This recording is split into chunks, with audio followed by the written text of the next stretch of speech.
सभी पत्रकार बंधुओं को नमस्कार। एक बहुत ही बड़ा भ्रष्टाचार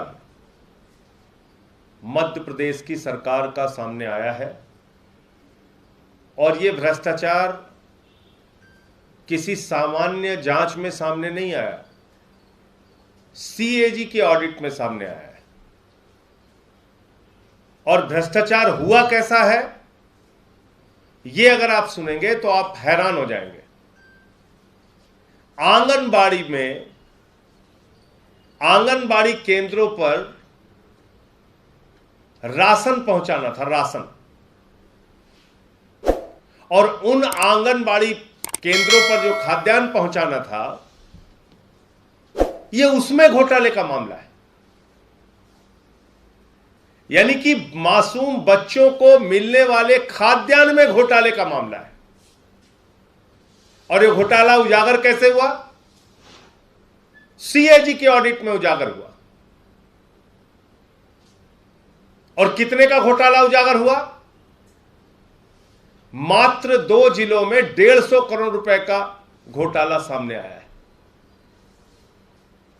अगर करीब करीब आप 50 जिले हैं उसको आप देखेंगे तो करीब करीब 7,500 करोड़ रुपए का घोटाला। और घोटाला क्या है? स्कूटर के नंबर से,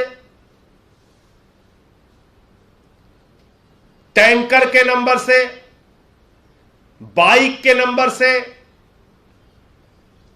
तमाम कार के नंबर से, ऐसे नंबरों से खाद्यान्न की ढुलाई कर दी गई जो जांच में पता चला कि ये तो ट्रक के नंबर है ही नहीं है। तो ढुलाई होनी थी ट्रक से, ढुलाई हो गई स्कूटर से, ढुलाई होनी थी ट्रक से, ढुलाई हो गई बाइक से, ढुलाई होनी थी ट्रक से, और ढुलाई हो गई कार से, स्कूटर से, मोटरसाइकिल से। तो जब इसकी पूरी जांच हुई तो पता चला भाई बच्चों का कितना राशन गया। बोले साहब 8,000 बच्चों का राशन गया। वास्तविक दिखाया कितना गया? 36 लाख लोगों का राशन निकाल लिया गया। 36 लाख बच्चों का राशन निकाल लिया गया। 36 लाख बच्चों के राशन की ढुलाई दिखा दी गई, उसको डकार लिया गया।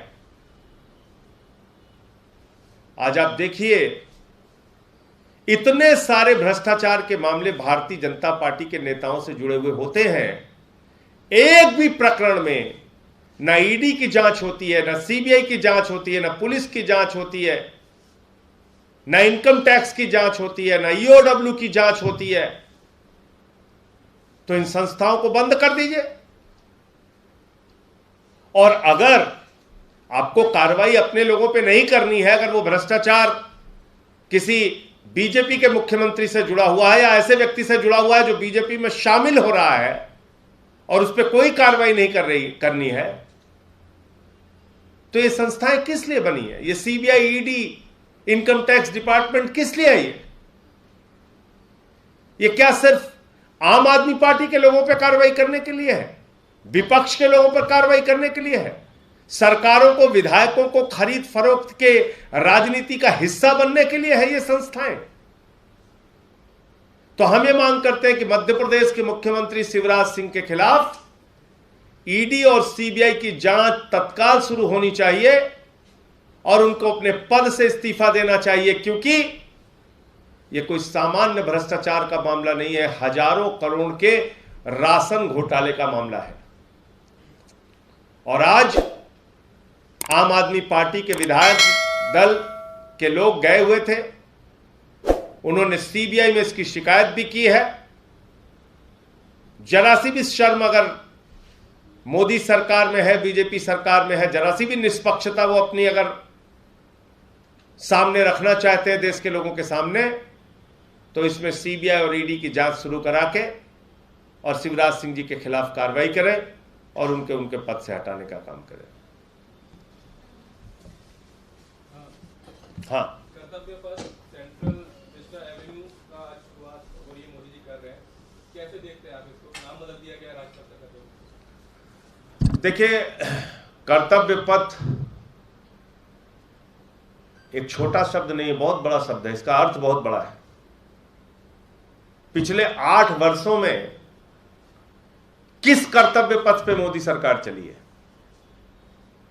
क्या इन्होंने देश के नौजवानों को 2 करोड़ नौकरियां हर साल देने का कर्तव्य निभाया? क्या इस देश में महंगाई की मार झेल रही जनता को राहत पहुंचाने का कर्तव्य निभाया? क्या किसानों की आमदनी दोगुना करने और उनके फसल का दाम देने का कर्तव्य निभाया? क्या व्यापारियों की जिंदगी में सुधार लाने का प्रयास किया? क्या छोटे व्यापारियों को राहत देने का काम किया? क्या बुलेट ट्रेन का वादा यह सरकार पूरा कर पाई? मैं पूछना चाहता हूं कि मोदी सरकार ने विदेशों में जमा लाखों करोड़ रुपए का काला धन हिंदुस्तान लाने का जो वादा किया था, क्या अपने उस कर्तव्य को उन्होंने निभाया? तो देश के साथ धोखा पथ पे चल के मोदी जी कर्तव्य पथ का उद्घाटन कर रहे हैं। यह देश की जनता देख रही है। जो सरकार 6.5 लाख करोड़ रुपए की भारत सरकार की संपत्तियों को बेचने का काम करती है, वो अगर कर्तव्य पथ की बात करती है तो एक कर्तव्य पथ का उद्घाटन एक रश्मदायगी हो सकता है, लेकिन 8 वर्षों में अपना कोई भी कर्तव्य मोदी सरकार ने देश की जनता के प्रति निभाने का काम नहीं किया है।